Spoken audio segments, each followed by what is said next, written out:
Telugu ప్రేక్షకులని భయపెట్టిన movie, మీరంటే ఏంటో పరిచయం చేసిన మూవీ 'రక్త చరిత్ర'. रक्त चरित्र या యాహ్! అంటే 'రక్త చరిత్ర' మూవీ మీ లైఫ్‌లో ఎంత స్పెషల్? तो Ram Gopal Verma credit goes to Ram Gopal Verma for रक्त चरित्र. After Gulal he decided to cast me in रक्त चरित्र. I was very happy because at that point of time it was a dream for every actor Yeah. to work with Ram Gopal Verma, and the dream came true. Film जब शुरू होता start होता shooting तो राम गोपाल वर्मा इतना ज़्यादा मुझ पे focus करते पूरे शूटिंग में, और शूटिंग नहीं रहता तो अपने ऑफिस में बुला के मुझे कैरेक्टर के बारे में बताते. हाँ. ये वो कैरेक्टर ऐसा रहता वैसा रहता. वो पूरा 2-3 महीना मैं उसी जोन में रहता, और जो भी राम गोपाल वर्मा सोच रहे थे वो पूरा ट्रांसलेट करवाते मुझसे on screen. Okay. Obul Reddy का किरदार, బొక్కారెడ్డి. बुक्का रेड्डी. हाँ, Bukka Obul Reddy was the real Yes. Characters name. हाँ. और जब वो होता उसके बाद मुझे बहुत अच्छा लगता. बहुत डिफ़िकल्ट कैरेक्टर रहता वो. उसके बाद वो ख़त्म हो जाता फिल्म, उसके बाद मैं उसको कैरेक्टर को मिस करता कि वो यार वैसा इंटेंसिटी वापस से कब आता, या वैसा कैरेक्टर कब मिलता जिसमें इतना परफॉर्म करने को रहता. और वो फिल्म के बाद इधर मेरा करियर टेक ऑफ हो जाता, इधर काफ़ी काम मिलने लगता, नॉर्थ में भी बॉलीवुड में भी काम मिलने लगता. तो काफ़ी स्पेशल रहता रक्त चरित्र సార్ मेरे दिल के. ఈ 'రక్త చరిత్ర' అనే మూవీ మీ లైఫ్‌లో ఒక టర్నింగ్ పాయింట్ అనుకోవచ్చా? या easily it's a turning point. So south Indian పీపుల్‌కి అటు నార్త్ ఇండియన్ North Indian పీపుల్‌కి too. ఆల్రెడీ నార్త్ ఇండియన్ పీపుల్‌కి అయితే మీరు ఇంతకుముందు చేసిన మూవీస్ అనేది కూడా దాని ద్వారా కొంచెం గుర్తింపు అనేది కూడా వచ్చింది. Yeah, a little bit they had already known me for Gulal and everything, but with Rakta Charitra everybody knew that okay, there is some actor who came. Okay. So after 'Rakta చరిత్ర' అండ్ బిఫోర్ 'రక్త చరిత్ర' so Abhimanyu Singh గారి life ఎలా ఉంది? Life just changed after Rakta Charitra, because after Rakta Charitra I started getting some good work and some big money. So straight away from a struggling life I take a jump and started leading a decent life.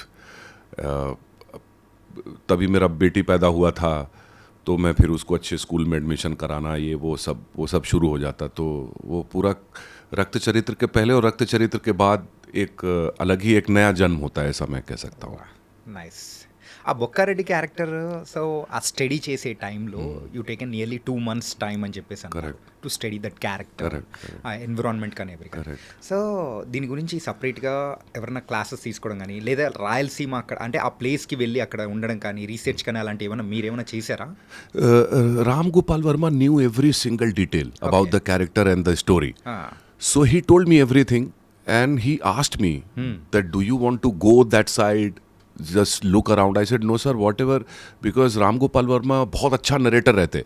वो जैसा narrate करते तो आपको सब कुछ उधर ही दिख जाता. तो कहीं जाने का जरूरत नहीं पड़ता. फिर मैं बिहार से आता तो बिहार भी थोड़ा सा वायलेंट एनवायरनमेंट में रहता. मेरा चाइल्डहुड में मैं स्ट्रीट फाइट्स देखता, खुद भी मैं स्ट्रीट फाइट में कई बार इन्वॉल्व रहा. तो वो सेम वही रायलसीमा का ही उधर भी इंटेंसिटी रहता. तो मेरे लिए ये कोई नया फिनोमेना नहीं रहता कि कुछ नया रहता. तो मैं वो वायलेंस से मैं वाकिफ रहता.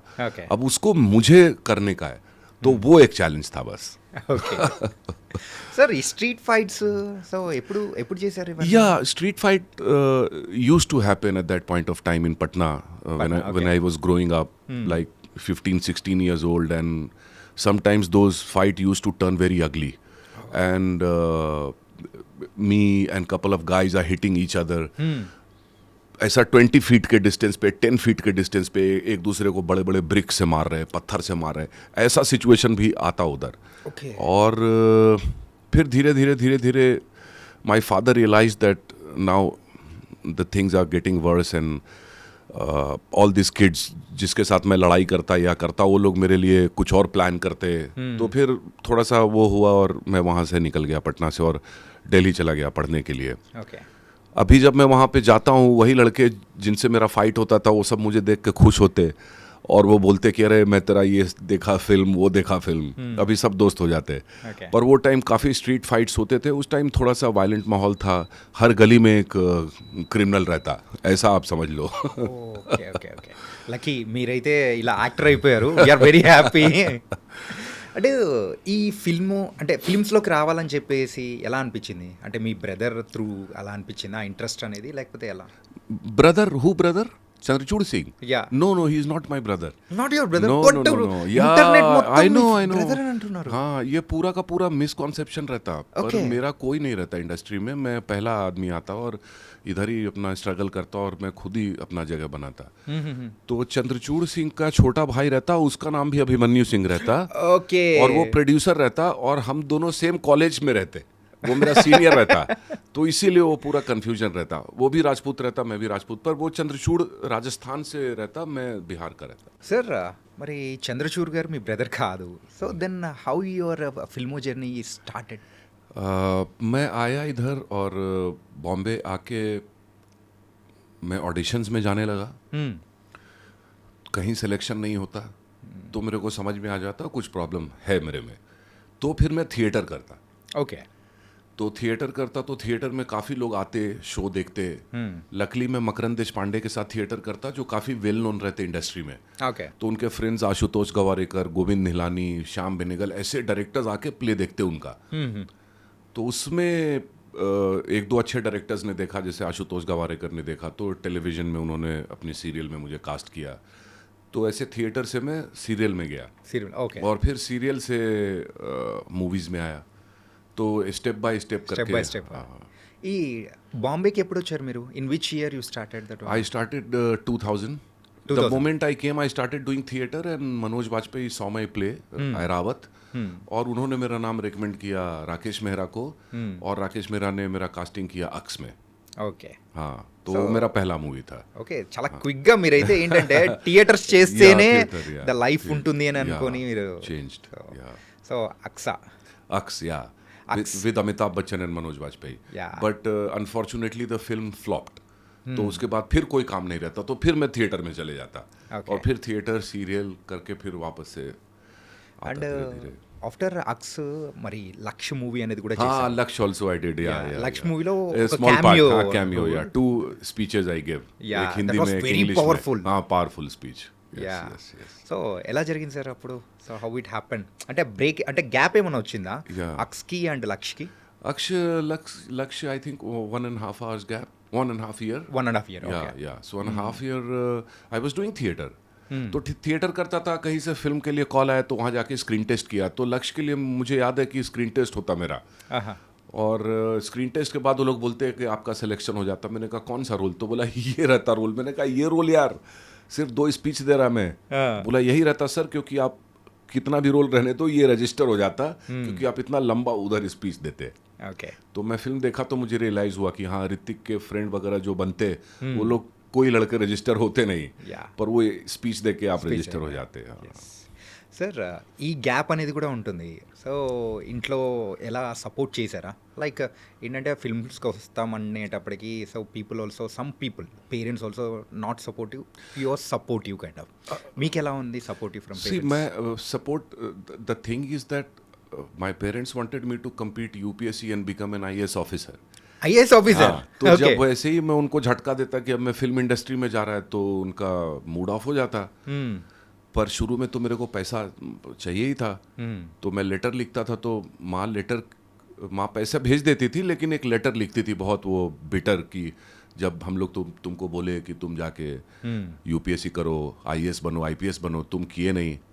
अब तुम अपने मर्जी से अपना प्रोफेशन चुनते तो पैसे काहे को मांगते मुझसे. ऐसा सब बोलती माँ. तो भी थोड़े टाइम तक मेरे पास कोई ऑप्शन नहीं रहता, मैं थोड़े टाइम तो पैसा लेते ही रहा.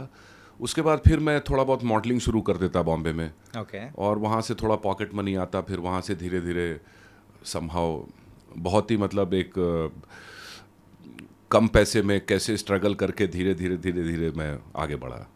సో उसी टाइम में बहुत स्ट्रगल्स फेस हाँ, किया. स्ट्रगल तो करना पड़ता है. अगर आप बाहर से आते तो स्ट्रगल तो होता ही. ओके. सो उसी टाइम में मुंबई में ज़्यादा लोग हैं ना, so those are trying the as a heroes and coming to the industry. Correct. उसी टाइम में कैसा सर्वे किया सर?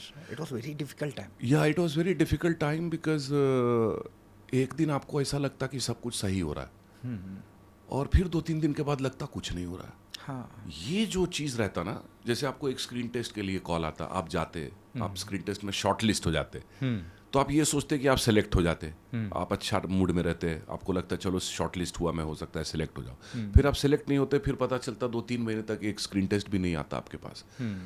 तो सडनली वो जो एक फीलिंग रहता ना कि एकदम से होप खत्म हो जाता कि अब क्या, आगे क्या।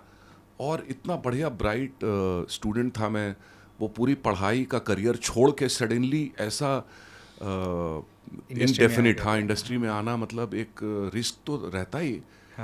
मगर मैं अपने फादर से बात करता तो फादर मेरे को बोलते कि कार्यम साध्यामी व शरीरम पात्यामी व, या तो कार्य की सिद्धि होगी वरना शरीर का विनाश होगा।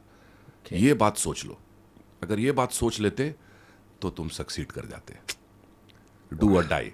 वाह। तो ये सब चीज़ मैं डाला, मैंने कहा चल अब इधर ही हुआ, अगर कुछ नहीं होता तो इधर ही ख़त्म हो जाता मैं। तो जब आदमी उतना एक्सट्रीम पे जाके सोचता तो फिर सक्सेस उसको मिल जाती है, पर अभी भी बहुत लंबा रास्ता मेरे को तय करना है। What a wonderful lines from your father, really, sir. Thank you. You've given a lot of motivation Yeah, to motivation in that time, yeah. you. In that yeah, time, yeah, do or die. yeah, do or die. Here only in this industry, Yeah, you have to industry, succeed, kind of succeed. thing. Nice. And उसके बाद में लक्ष्य, और उसके बाद में तुमको गुलाल, हाँ, गुलाल आ गया। हाँ, सो गुलाल is one of the Gulal is also, yeah, a one big of the turning prominent point. role. Yeah, prominent role. Yeah. For the first time on Indian screen in a very prominent role. मेरे मरने के बाद public को बहुत अफसोस होता, बहुत हाँ. क्रिटिक्स भी बोलते कि यार बहुत जल्दी मार दिया ये कैरेक्टर को। और अनुराग कश्यप को भी अफसोस होता कि यार थोड़ा और इसको स्ट्रेच करना मांगता था कैरेक्टर को, बिकॉज जनरली हीरो इतनी आसानी से बनते नहीं है, मतलब क्रिएट नहीं किए जाते। हाँ आप कितना भी लिख लो, कितना भी जोर लगा लो, हर बार आप हीरो क्रिएट नहीं होता स्क्रीन पे। तो कभी कभी वो क्रिएट होता है, और उसको भी आपने बहुत जल्दी मरवा दिया। तो वो थोड़ा सा था, मगर हाँ, वहाँ से इमीडिएटली बॉलीवुड की नज़र पड़ी कि ये कोई स्पार्क है, कुछ है। तो बहुत काफ़ी, मतलब साउथ के भी, अभी पृथ्वी के साथ मैं एक फिल्म कर रहा हूँ, उसने भी बोला कि the moment I saw you in Gulaal sir, I decided that I am gonna work with you one day. तो ऐसा वो इम्पैक्ट, वो भी कैरेक्टर छोड़ा। Nice sir. అండ్ మీకు ఇప్పటికైనా గుర్తుందా అంటే the first remuneration for Aks? For Aks 11,000. 11,000 for whole movie? Yeah, for whole movie. For Rakta Charitra 40,000. 40,000 for whole movie. Whole movie? Yeah. 40,000? Yeah, that's it.